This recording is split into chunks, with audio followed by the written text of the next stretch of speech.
fundamentalmente sí, desde lo que es mi base, yo soy músico, pero bueno, me dedico a la producción de cine, video y otras artes, también participado en teatro. En los años 80 participé en Democracia, de los primeros festivales internacionales de teatro. En Córdoba se hizo, el latinoamericano de teatro, y era responsable de la parte de audio y luces en el segundo teatro en importancia de Córdoba.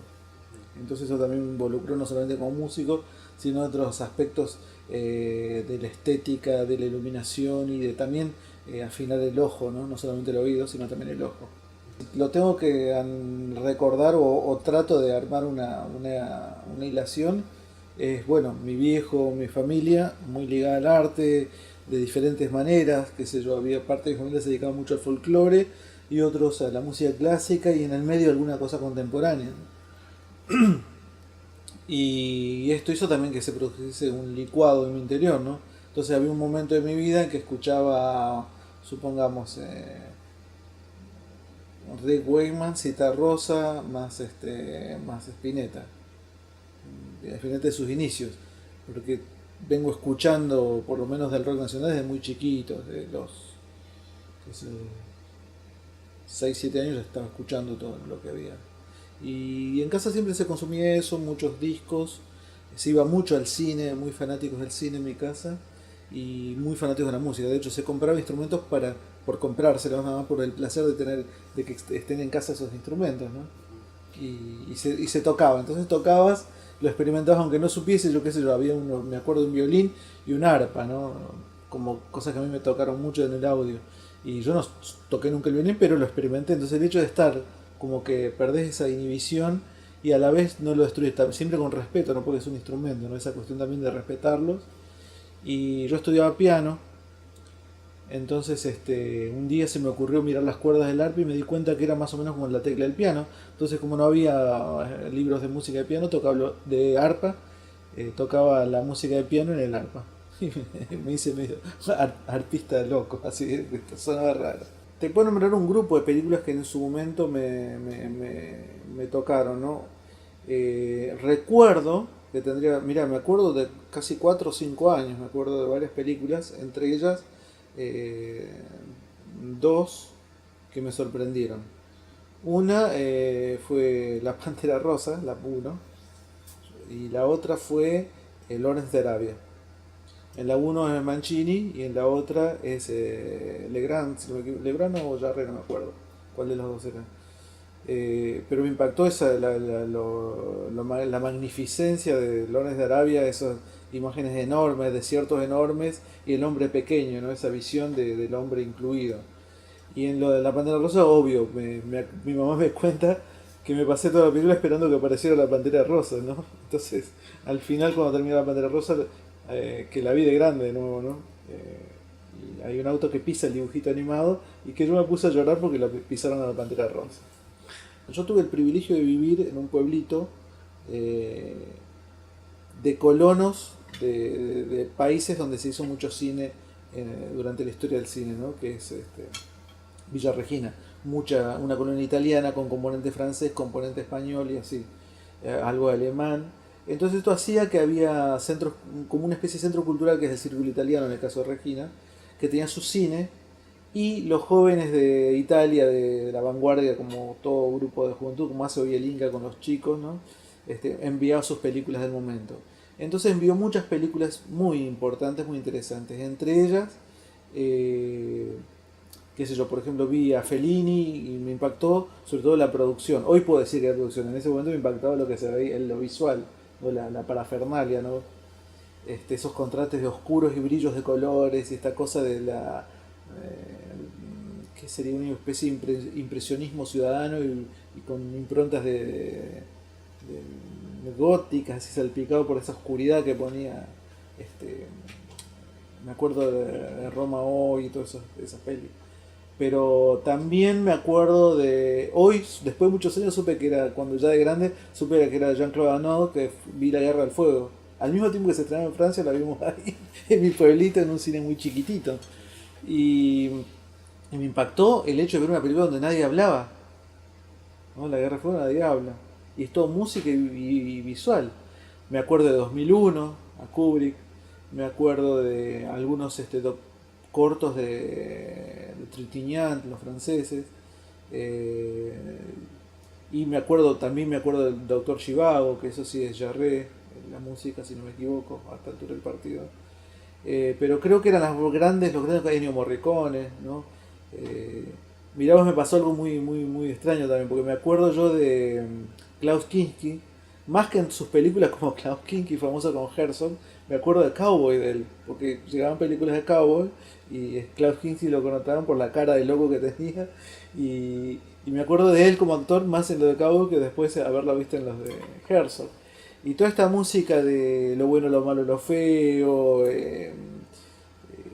los cuatro del Ave María, que es la primera película donde aparece Trinity, el gordo Bud Spencer, que después fue un clásico para los chicos, ¿no? Que era el matiné que veíamos de Cowboy de Spaghetti, ¿no? De Western Spaghetti. Bueno, todas esas grandes orquestas, sobre todo con un sonido muy europeo, fueron las cosas que me conformaron en el oído. Yo creo que el aporte de Hollywood al nivel de música y de sonido sobre todo, se produce, se va preparando todo, no sé si consciente o inconscientemente, pero como hay un suceso para mí, ¿no? Que marca como un hito en la historia de la música, es que Stravinsky se vaya a vivir a Estados Unidos, ¿sí? En medio de todo el hecatombe de la caída de Europa a través de las guerras. Esto sucedió mucho antes de lo que pasó después en Europa. Europa se recupera y aparecen estos compositores en el cine. También en Europa se pierde mucho el cine con las guerras, desaparecen muchas películas, muchos músicos, muchos compositores que hoy no conocemos, que hicieron sus grandes obras. Pero el hecho de tener la tradición europea de la sinfonía y de la ópera hace que uno también tenga una tendencia, una formación hacia ese lado. Por supuesto, como eso se inició en Europa, siempre vamos a hablar de Europa, ¿no? De Europa, Europa como concepto. En realidad también hay muchos compositores rusos, Shostakovich o bueno, Stravinsky mismo, eh, todas estas personas que influyeron, ¿no? Prokofiev, influyen en lo que es la expresión y el impresionismo en el cine, muchísimo. Lo que diferencia el conocimiento de las músicas es la cantidad de producción que tiene hoy Hollywood o en el cine musicalmente hablando, y que están escuchadas desde la película y no desde la música. En cambio, vos decís, qué sé yo, el Lago de los Cisnes está escuchado desde la música y después se monta sobre una película, ¿sí? O vos lo ves como ballet visual, ¿sí? Pero anterior a eso vos ya la melodía la conocés, o cosas de la música de Beethoven o Mozart, ¿no? Qué sé yo, es muy probable que la gente conozca mucho antes las melodías de Don Giovanni antes que haber visto la ópera. O es más, creo que la mayoría de la gente no vio nunca Don Giovanni o La flauta mágica, que es increíble, ¿no? Entonces ahí vos ves esa diferencia de lo visual, ¿no? Que yo creo que es el shock de la ópera y el shock del cine, ¿no? Son diferentes tiempos y momentos. No quisiera no nombrar a la zarzuela y a las experiencias europeas, sobre todo en nuestro país. Ellos nutrieron mucho, todos los barrios de Buenos Aires tenían su teatro y los españoles venían y hacían zarzuela acá, con contenido tano también, que venían a hacer solos de ópera. ¿Sí? También había un circuito operístico, pero como que los españoles daban mucho esa impronta en lo popular, se acercaron al popular, dentro de la danza también, ¿no? Paso doble, mezcla con zarzuela, mezcla con canciones. Hay dos películas, bueno, ¿cómo se llama? Las cosas del querer, esa película, producción española, y después una coproducción con Argentina, la parte 2, plantea un poco esta cosa. La primera son los músicos de zarzuela en España y cómo con el advenimiento de la dictadura en España migran muchos artistas españoles a Argentina y nutren la música y el cine argentino, ¿no? Y Estados Unidos, bueno, te decía esto de la música viene más por el cine y se escucha menos la música, salvo las melodías que terminan siendo muy comerciales. Mi crítica a esto es que se ha llegado tanto a eso que se llaman a cancionistas populares, solamente para que expongan esa canción, ¿no? Entonces queda como esa canción parte de... que no está mal, es una buena técnica, esa es una técnica de Stravinsky, aunque nadie lo crea, ¿no?